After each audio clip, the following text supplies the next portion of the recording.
नमस्कार साथियों, स्वागत है आपका एक नई वीडियो में।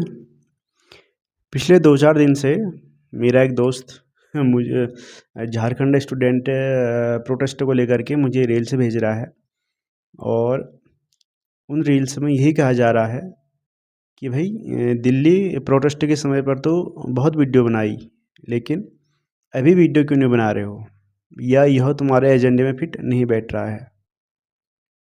भाई, मैं दिल्ली प्रोटेस्ट के टाइम पर भी वीडियो नहीं बनाता यदि वह लाठीचार्ज नहीं हुआ होता तो। और आज झारखंड स्टूडेंट प्रोटेस्ट पर भी वीडियो नहीं बना रहा हूँ। ऐसा क्यों है? इसके कुछ कारण है जो मैं आपको बताता हूँ। भाई, हम लोग अपने गांव के लिए आवाज़ नहीं उठा पा रहे हैं तो झारखंड के लिए क्या उठा पाएंगे। हम अपने गांव के ग्राम प्रधान के भ्रष्टाचार के खिलाफ, अपने विधायक के भ्रष्टाचार के खिलाफ, अपने राज्य के मुख्यमंत्री के भ्रष्टाचार के खिलाफ, जिन लोगों को हमने वोट दिया, जिनको हमने चुना है, हम उनके गलत कामों के खिलाफ आवाज़ नहीं उठा पा रहे हैं। और तुमको लगता है कि हमको झारखंड के लोगों के लिए आवाज़ उठानी चाहिए? और देश को आज़ाद हुए लगभग 79 साल पूरे होने वाले हैं और 80वां साल लगने वाला है। आज़ादी के इतने सालों के बाद भी हमारे गांव के जो मुख्य रास्ते हैं वो ठीक नहीं हो पाए हैं। हम उनको लेकर के किसी से सवाल नहीं पूछ पा रहे कि भाई इतने सालों बाद भी रास्ते ठीक क्यों नहीं हुए हैं।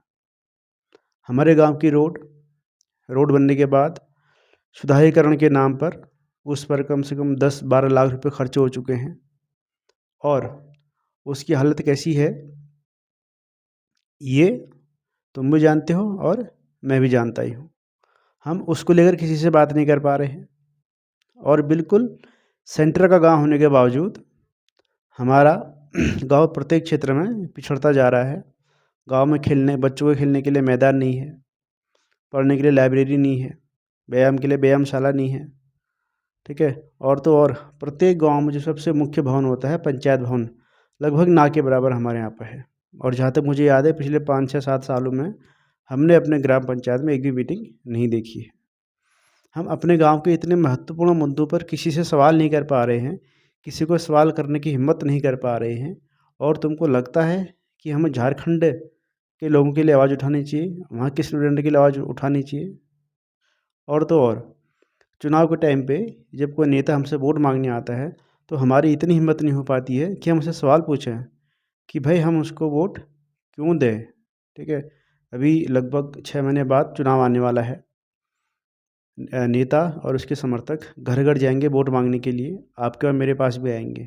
क्या तुम या मैं इतनी हिम्मत कर पाएंगे कि हम नेता से यह सवाल पूछ पाएँ कि भाई तुमने ऐसा क्या किया जिसके लिए हम तुम्हें दोबारा वोट दें, या तुम ऐसा क्या करने वाले हो जिसके लिए हम तुमको वोट दें? पूछ पाएंगे क्या? नहीं पूछ पाएंगे, ठीक है। तो मेरा ये मानना है कि अगर हम अपने गांव के लिए, अपने क्षेत्र के लिए, अपने राज्य के लिए या अपने राज्य के लोगों के लिए ही आवाज़ नहीं उठा पा रहे हैं तो दूसरे राज्य के लोगों के लिए बात करना बेईमानी ही है। मेरा ऐसा मानना है कि शुरुआत अपने घर से करी जाए, अपने राज्य से करी जाए, अपने गांव से करी जाए। अब अंत में मैं कुछ बात कहना चाहता हूँ कि जंतर मंतर पर तो खूब लड़े हम, अब एक प्रोटेस्ट अपने गांव में हो जाए, बताओ, हो जाए। प्रधानमंत्री को तो खूब दी गालियाँ, प्रधानमंत्री को तो खूब दी गालियाँ। अब कुछ सवाल गांव के प्रधान से हो जाए, बताओ, हो जाए। धर्मेंद्र जी का इस्तीफा तो मिल गया, धर्मेंद्र जी का इस्तीफा तो मिल गया। अब कुछ शिकायतें अपने गांव के उस भ्रष्टाचारी अधिकारी से हो जाए, बताओ, हो जाए। शिक्षा मंत्री को तो हटाने में सफल हुए हम, शिक्षा मंत्री को तो हटाने में सफल हुए हम। अब एक प्रोटेस्ट गांव में टूटी सड़कों, रास्तों और स्कूलों के लिए हो जाए, बताओ, हो जाए। धन्यवाद दोस्तों। आपको वीडियो कैसा लगा और आप इस बारे में क्या सोचते हैं, कमेंट बॉक्स में ज़रूर बताएं ताकि हम आगे भी ऐसे वीडियोस लाते रहें। धन्यवाद। जय हिंद, जय भारत।